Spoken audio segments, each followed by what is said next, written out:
Sorry একটু late হয়ে গেল তোমাদের সাথে ঈদ স্পেশাল ব্লগ আপলোড করতে, বাট আপলোড না করে আমি পারলাম না।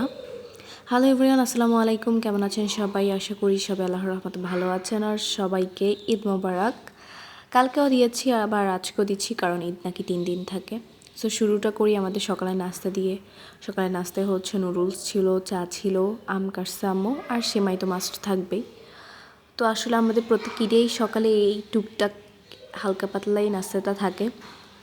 তারপর হচ্ছে নাস্তা শেষ করলাম, দাদুকেও নাস্তা দিয়ে সব কিছু রেডি করে দিয়ে তারপরে দেন হচ্ছে আমরা আমাদের রুটি বানানো নিয়ে লেগে বসছি। আম্মু হচ্ছে এখানে আটাটাকে মথে নিচ্ছিল। তারপরে হচ্ছে এই তো সব কিছু রেডি করে এই তো আমি বেলে ফেলতেছিলাম, আর আম্মু হচ্ছে রুটিগুলো সেঁকতেছিল। আসলে দুই মা মেয়ে মিলেই কালকের সব কাজগুলো করা হয়েছে। আমরা দুই মা মেয়ে মিলেই সব কিছু করছি। তো এই তো আমি রুটি বানাচ্ছিলাম আর আম্মু হচ্ছে সেঁকতেছিল। আম্মু আমার সাথে অনেকগুলো রুটি বানাইছে। আমাদের হচ্ছে হেল্পিং হ্যান্ড বলতে আমাদের কাউকে এবার নেওয়া হয় নাই, কারণ এর আগের বছর আমরা দুই মা মেয়ে মিলেই সব কিছু করছি। তো আম্মু বললো যে দুইজন মিলে যখন হ্যান্ডেল করতে পারবো, সো আমাদের তো আর কাউকে নেওয়ার দরকার হবে না। তো আমি আম্মুকে বললাম যে হ্যাঁ ঠিক আছে, আমার হয়তোবা আমার যে আমি যে এনার্জি নিয়ে কাজ করতে পারি আলহামদুলিল্লাহ, ওই হেল্পিং হ্যান্ড রাখলেও সে একই কাজটাই সে করতো। সো তার কাজটা যদি আমি করতে পারি তাহলে সমস্যা কোথায়? কাজ করলে আসলে মানুষের কোনো কিছু দিয়ে কমে যায় না, বরঞ্চ ভালো হয়, অভিজ্ঞতা হয়।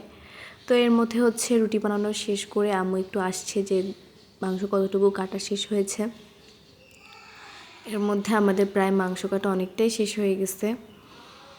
আমরা তো হচ্ছে একটা শরিকের মধ্যে হচ্ছে কোরবান দিয়েছিলাম, তো ওইখানের মানুষজন আছে, আমাদের রাখা মানুষজনও আছে।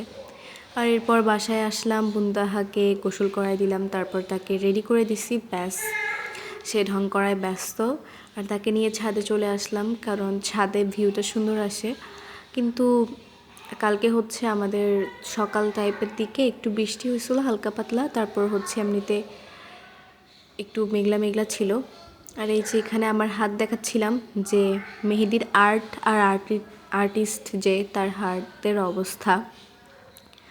আমি কোরবানি ঈদে মেহেদিটা পরিনি, আসলে জানি মেহেদি পরলে মেহেদিটা থাকবে না। এমনিতে মুদ্দাহার হাতে পরা দিচ্ছি, ওটাই হচ্ছে উঠে যাচ্ছিল মেহেদিগুলো, কেন জানি এমন।